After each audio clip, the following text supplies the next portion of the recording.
اللہ الرحمن الرحیم۔ حدیث نمبر 51 کا نصف حصہ ہو چکا تھا، جس میں ایمان، جہاد اور عمدہ چیز صدقہ کرنے کی فضیلت بیان کی گئی۔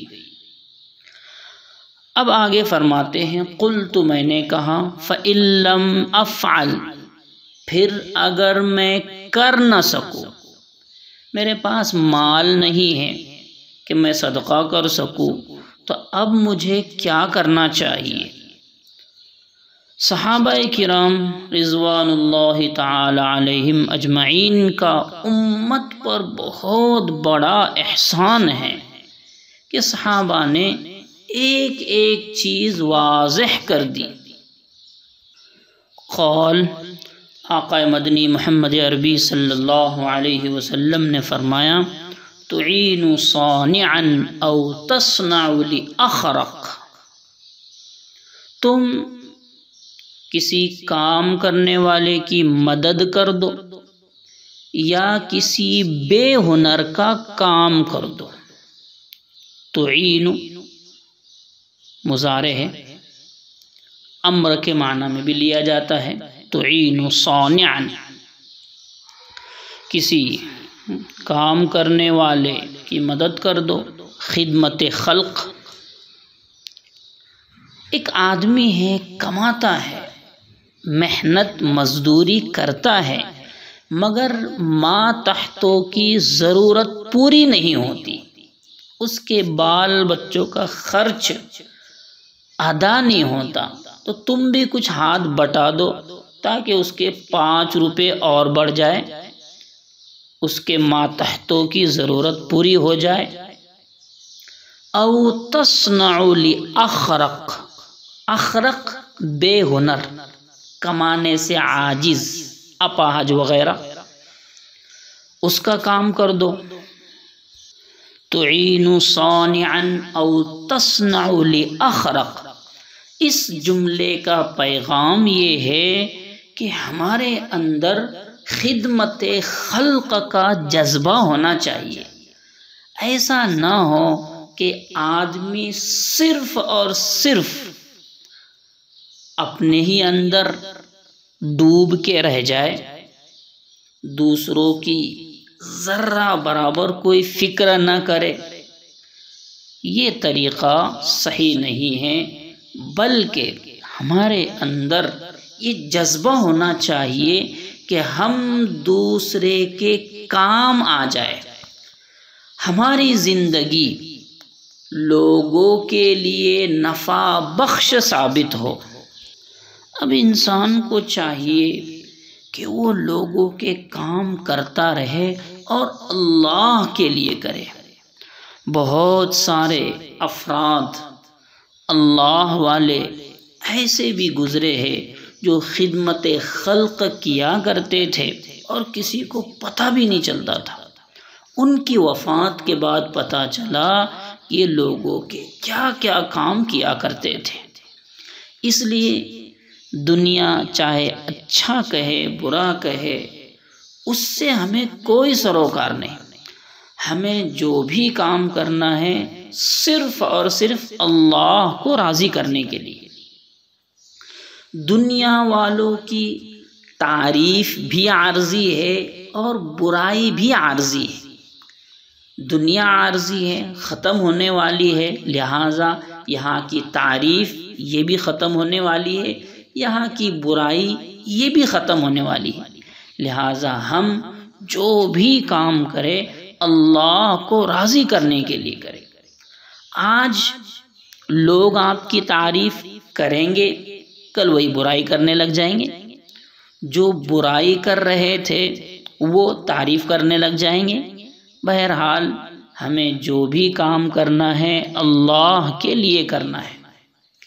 اگر ہم اللہ کے لیے کام کریں گے تو پھر ہم کبھی بھی پریشان نہیں ہوں گے، چاہے کوئی اچھا کہے برا کہے۔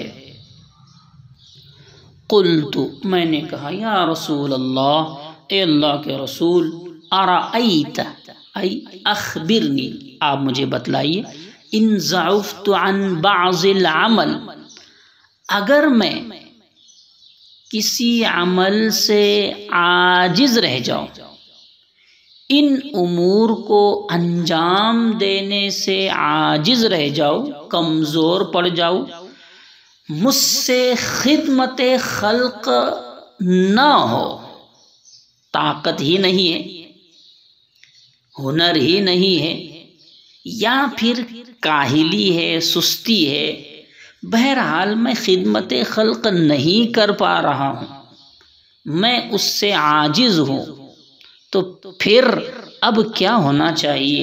قال، آقا مدنی محمد عربی صلی اللہ علیہ وسلم نے فرمایا، تکف شرک عن الناس، اپنے شر کو لوگوں سے دور رکھو، یعنی لوگوں کو تکلیف نہ دو۔ یہ آخری درجہ ہے۔ اعلیٰ درجہ تو یہ ہے کہ ہم لوگوں کو فائدہ پہنچائے، نفع پہنچائے۔ خیر الناس من ينفع الناس، تم میں سب سے بہتر وہ ہے جو لوگوں کو نفع پہنچائے۔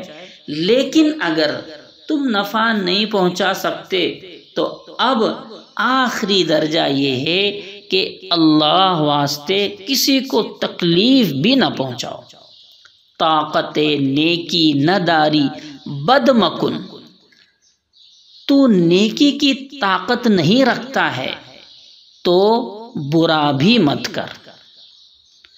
فَإِنَّهَا صَدَقَةٌ مِّنْكَ عَلَى نَفْسِكَ، اس لیے کہ وہ تیری طرف سے تجھ پر، تیرے نفس پر صدقہ ہے کہ تو لوگوں کو تکلیف نہ دے۔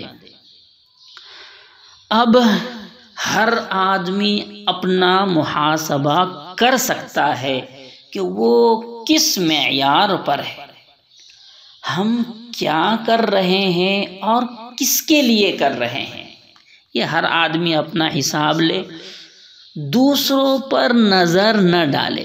جو بھی شریعت کی بات آتی ہے تو ہمارا طریقہ یہ ہونا چاہیے کہ سب سے پہلے ہم اس کو اپنی ذات پر منطبق کریں کہ بھئی میرے اندر کتنی کمزوری ہے۔ جب انسان کی یہ عادت بن جائے گی کہ وہ اپنی کمزوریوں پر نظر رکھے گا تو وہ ہمیشہ خوشحال رہے گا، کبھی بھی پریشان نہیں ہوگا۔